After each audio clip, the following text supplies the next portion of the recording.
जय हिंद बच्चों, स्वागत है आप लोगों का हमारे यूट्यूब चैनल पर। जैसे कि आप लोगों को पता है, क्लास 8 मैथ्स परीक्षा अध्ययन का सॉल्यूशन कराया जा रहा है और हम लोगों ने सेट 1 मॉडल पेपर सेट 1 का सॉल्यूशन कंप्लीट कर लिया है और आज हम पहुंच चुके हैं मॉडल पेपर सेट 2 में। चलिए, तो क्लास 8 परीक्षा अध्ययन मॉडल पेपर सेट 2 का सॉल्यूशन कराया जा रहा है।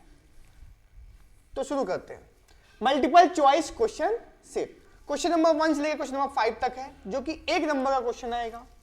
तो पहला क्वेश्चन क्या बोला है, which of the following is in its standard form. आपको बताना है कि 4 जो ऑप्शन दिए हुए हैं इनमें से कौन सा स्टैंडर्ड फॉर्म में है। स्टैंडर्ड फॉर्म का मतलब ये होता है, देखिए पहला क्वेश्चन दिया है 20/30 दिया हुआ है। स्टैंडर्ड फॉर्म में तब होता है जब कंप्लीटली डिवाइड, इन दोनों के बीच में कौन फैक्टर से डिवाइड ना हो। क्या ये डिवाइड हो रहा है किससे, 10 से, 2 से हो रहा है, तो मतलब ये स्टैंडर्ड फॉर्म में नहीं है। सेकंड नंबर क्वेश्चन 10/4 2 से डिवाइड हो रहा है ना बेटा दोनों, तो स्टैंडर्ड फॉर्म में नहीं है। 1/2 क्या ये स्टैंडर्ड फॉर्म में है। क्या न्यूमरेटर और डिनोमिनेटर किसी से कॉमन नंबर से डिवाइड हो रहे हैं, नहीं हो रहा है, मतलब ये क्या है, ऑलरेडी स्टैंडर्ड फॉर्म है। किस फॉर्म में है, ऑलरेडी स्टैंडर्ड फॉर्म में है, तो ये आंसर आ गया। ठीक है, 6/3 दोनों 3 से डिवाइड हो रहे हैं ना बेटा, कॉमन फैक्टर से डिवाइड हो रहे हैं, तो स्टैंडर्ड फॉर्म में नहीं है। तो फर्स्ट का answer C 1/2।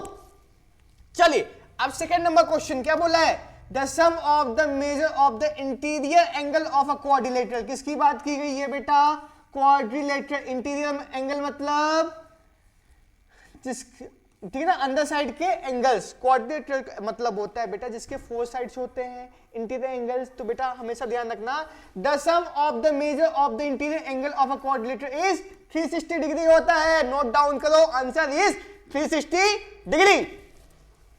Third number question क्या बोला है, the area of the square of 6 centimetre side will B.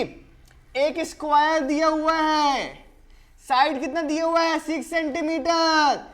Area of square हमने पढ़ा है, कितना पढ़ा है, एरिया ऑफ स्क्वायर होता है बेटा साइड इंटू साइड। तो साइड कितना है, 6 इंटू 6, 6 6 36 सेंटीमीटर स्क्वायर आ जाएगा। तो क्वेश्चन थर्ड का आंसर हो गया 36 centimetre square. Answer number D, question number third का आंसर डी। आगे समझ में, अब हम लोग पहुंच चुके हैं क्वेश्चन नंबर 4 पर। समझ में आया ना बेटा, चलो तो आगे बढ़िए। The ratio of 35 kilometre to 25 kilometre is, पहले इसको इरेज कर देते हैं बेटा।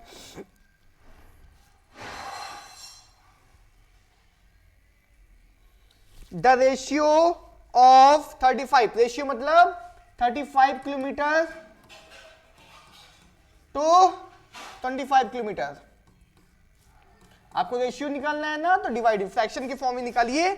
देखो इन ये दोनों नंबर्स जो होते हैं न्यूमरेटर और डिनोमिनेटर, क्या किसी कॉमन नंबर से डिवाइड हो रहे हैं, यस हो रहे हैं। किससे, 5 से। 5 7 जा 35, 5 5 जा 25 हो गया ना। इनका रेशियो के फॉर्म में लिख दो, 7:5। This is your answer. तो फोर्थ का डी नंबर। आई बात समझ में, चल तो क्वेश्चन नंबर 5। क्वेश्चन नंबर 5 क्या बोला है, the length of the 2 diagonals of a rhombus. क्या बोला, एक रोम्बस दिया हुआ है बेटा, क्या दिया हुआ है, रोम्बस दिया हुआ है, ठीक है, और 2 डायगोनल दिए हुए हैं ना। The length of 2 diagonals of a rhombus is 30 centimetre. एक कितना दिया हुआ है, 30 सेंटीमीटर दिया हुआ है। एंड नेक्स्ट कितना दिया हुआ है, 16 सेंटीमीटर दिया हुआ है। What will be its area? तो बेटा एक फॉर्मूला होता है, एरिया ऑफ रोम्बस क्या होता है, area of rhombus. Area of rhombus का फॉर्मूला क्या होता है, फॉर्मूला याद होना चाहिए, होता है बेटा half d1 into d2। d1 क्या है बेटा, डायगोनल फर्स्ट, और d2 क्या है, डायगोनल सेकेंड। तो d1 कितना है, तो d1 दिया हुआ है 30, और d2 कितना दिया हुआ है, d2 दिया हुआ है कितना, 16 दिया हुआ है, दिया हुआ है ना। इसको कट कर दो, 15 2 30, 15 into 16, 16 into 15, 15 6 90 carry 9, 15 1 15, 16 17 18 19 20 21 22 23 24 24 240 centimetre square, ये आ जाएगा फिफ्थ नंबर का आंसर ए। आई बात समझ में? आगे ना एक बार आप देख लीजिए, नोट डाउन कर लीजिए। अब हम बढ़ते हैं हम नेक्स्ट क्वेश्चन में। तो नेक्स्ट क्वेश्चन क्या दिया हुआ है बेटा, ध्यान से देखिएगा। नेक्स्ट क्वेश्चन दिया हुआ है क्या, fill in the blanks. Question number 6 to question number 10 fill ups दिया हुआ है। क्वेश्चन नंबर 6 से लेके क्वेश्चन नंबर 10 तक आपको सॉल्व करना है। चलिए, तो क्वेश्चन नंबर 6 क्या बोला है बेटा, for integers additive identity is, ध्यान देना, एडिटिव आइडेंटिटी क्या होता है, 0। अगर क्वेश्चन में बोला होता मल्टीप्लिकेटिव आइडेंटिटी तो आंसर क्या होता 1। एडिटिव आइडेंटिटी बोला है तो 0 आंसर। क्वेश्चन नंबर 7 क्या बोला, in equation 3x equal to क्या दिया हुआ है, 3x इक्वल टू दिया हुआ है 2x प्लस 18, कितना दिया हुआ है 2x प्लस 18 दिया हुआ है। यस, आपको x की वैल्यू फाइंड करना है बेटा। x की वैल्यू कैसे फाइंड करेंगे, ध्यान से देखना। x वाला टर्म x लेफ्ट साइड कर दो, तो 2x राइट साइड है ना, तो लेफ्ट साइड क्या हो जाएगा, -2x हो जाएगा बेटा। 3x माइनस 2x कितना बचेगा, x बचेगा, कितना बचेगा, x इक्वल टू कितना आ जाएगा 18। x की वैल्यू कितनी आई है 18, तो आंसर क्या आ गया हमारा 18 आ गया। अब क्या बोला है नेक्स्ट क्वेश्चन, ध्यान से समझना बेटा, बिल्कुल ध्यान से समझना है।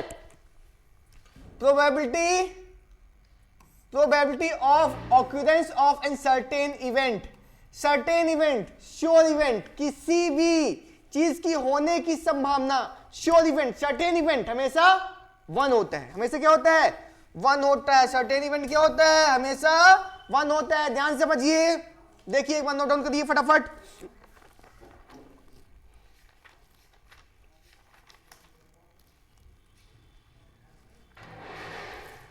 चलो नेक्स्ट क्वेश्चन क्या बोला है, नंबर एज 17 29 41 04 13 8 32 आर कॉल्ड, ठीक है ना।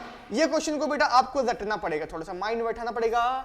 ऐसे नंबर्स को क्या बोलते हैं, हार्डी। क्या बोलते हैं बेटा, हार्डी। इसका आंसर है हार्डी, रामानुजन, रामानुजन